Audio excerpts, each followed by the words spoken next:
Hey guys, welcome to Masala Chai with Dr. Aunties. I'm Nithya Natarajan. I'm a family physician and mom to three little boys. And I am Sonal Patel, and I'm a pediatrician and mom to four little boys.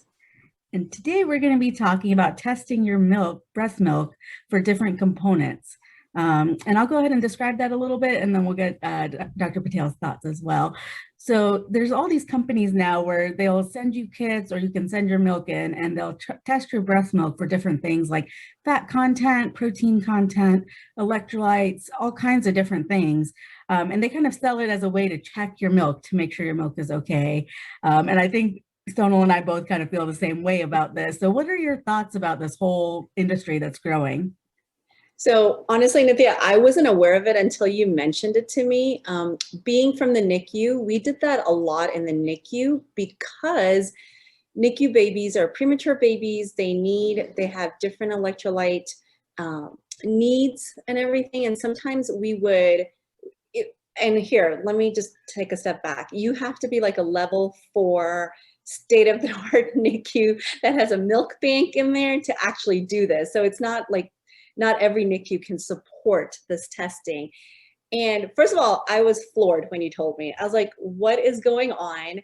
Then I went and looked at the price tag of it. And it's ridiculous because we're not really appreciating a couple of things that we're going to talk about. One is milk changes. And we know that from the NICU.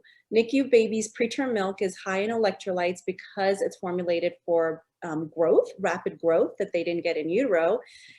But over that course of lifetime of that even premature baby that lives in the NICU for a couple of months with us, it changes. It constantly changes, even per day, and also changes with mom's meals and stuff. So, yeah. Yeah. And so, I agree with you. And so the thing about breast milk is it's so dynamic, right? It changes in composition through the day based on your diet, based on environmental exposures. Like if your baby is exposed to a certain virus or you're exposed to a virus, your breast milk composition changes in response to illness. It changes in response to so much. And so getting a single sample and testing it for things like protein and fat and things, it's really not helpful, right? It's not going to tell us any meaningful data. And the majority of the time, the milk composition is not the problem. I'm not going to say it's never the problem because there are very, very rare times when people have severe things like severe hyperlactation or really, really large amounts of milk production where maybe that composition does matter some, but still the specific composition of the milk in most babies, right? We're not talking about sick babies in the NICU. In most healthy babies and in most babies that are term, it doesn't matter what the specific components are in a specific milk sample. It's really about making sure they're getting enough volume in, making sure you're feeding frequently enough, making sure they're growing well. And so testing that milk to me is just, it's a waste of money. It's a waste of time. It's not something that's helpful to actually make sure your baby's getting what they need, because the most important thing is that you're responding to them and feeding them on demand. And then your milk is actually very dynamic. It changes to their needs. And so it'll kind of change through the day and change based on what their needs are at their specific age as well. So we know toddler milk, for instance, is very different than newborn milk, which is very different than milk at 6 months. And so the stuff is just a way for parents to spend more money on something that they don't need to be worrying about, right? When they could be using that to do other things, right? Things that they enjoy, or if there's a problem, get somebody, a professional to come help you and look at things so that you can actually sort out what the issue is. And it's almost never the milk composition. And I can tell you that just based on, the studies that are out there looking at things like milk composition and baby growth. Even all of that stuff there, again, we are targeting moms, the most vulnerable. We're targeting them when they think they're doing everything wrong. Yeah. And then telling them there's objective data they can gather, which has no bearing to, and like you said, in very few cases, very, very few cases, but has no bearing to it all. Again, it's just a marker.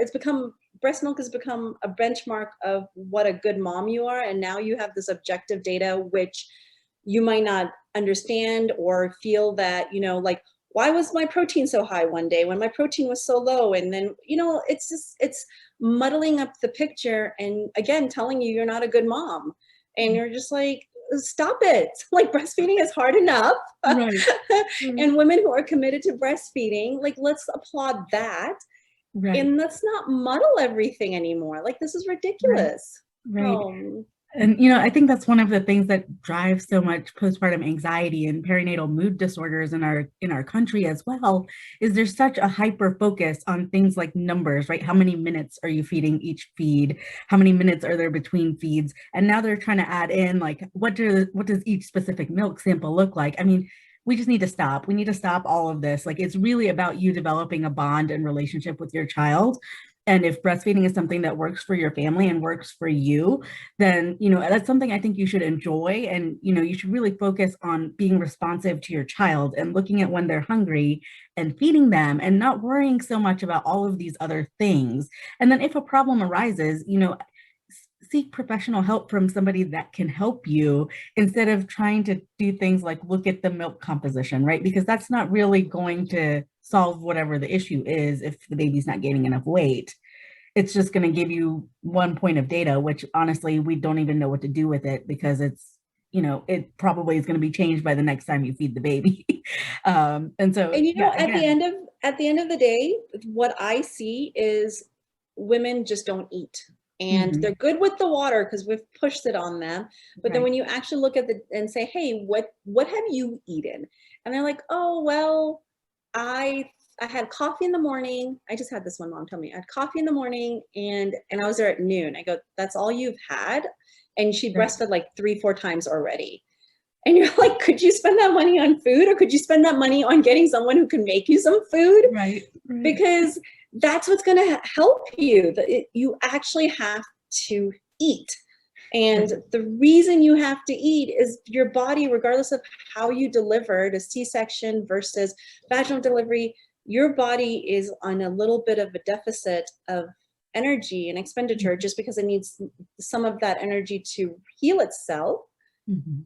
And then you're producing nutrition for another human being to keep them alive. Right. So can we eat more? Like, can we just Right. eat, please? And Right. even if you don't want to, my favorite trick is, if you're not allergic to nuts, get a whole trail mix, big Costco size or Sam's size. If you don't have little kids, just be aware of choking hazards or anything like Mhm. that. And I always say, like, I know sometimes you just don't want to eat, but can you just pop in like 4 almonds in your mouth? And Right. then within a 24 hours, you breastfed 10 times.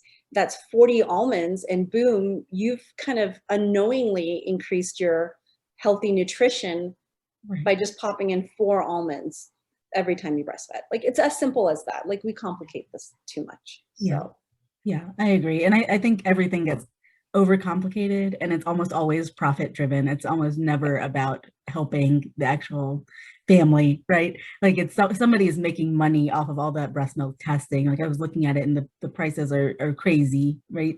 And you're spending hundreds of dollars on all these different tests, when you could be spending that on doing something that you enjoy, or spending that on getting some real help if you need help with something. But I think that the most important thing is just trust your body, trust yourself, trust that you will be able to do what you need to for your baby. And then if there's a problem, know that there are resources out there to help you. And those resources aren't testing one random sample of milk, which is not going to really give you much useful information, right?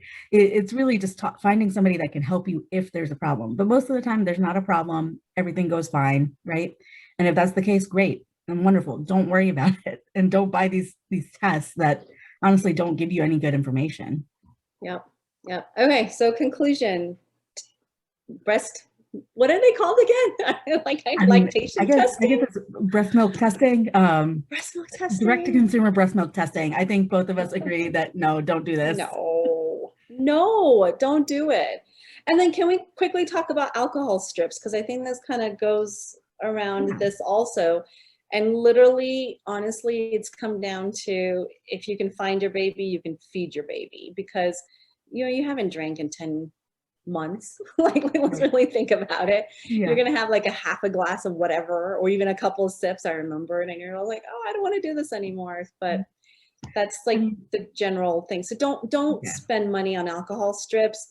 The little caveat is, obviously there are certain situations. Please talk to your pediatrician or OBGYN or any provider that is helping you to kind of figure out with alcohol. But that's Yeah, like but the test rule. strips are not helpful. Like if you're sober, then you can drink your baby. Like if you're sober enough to take care of your baby, you can feed your baby. And you know the test strips. The problem with the alcohol test strips as well is that they're super variable. There's not like standardization of them, and so we don't really know what we're testing those either, And you know right? what? Orange juice has alcohol in it. If you Right. think about it, like if you Mhm. drink a glass of orange juice and then you test it, maybe your breast milk will be positive because guess what? It has alcohol in it.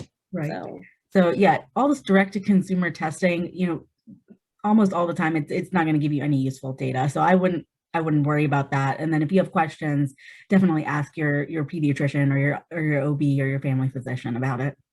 yeah, or just reach out to us. We all both do free Yeah. consults and stuff like that. And I mean, we're available for you guys. So thank you guys. Thank you for listening. And yes, no more testing breast milk. That's Yeah. not Yeah. I think needed. both a thumbs down for any kind of testing on your breast milk.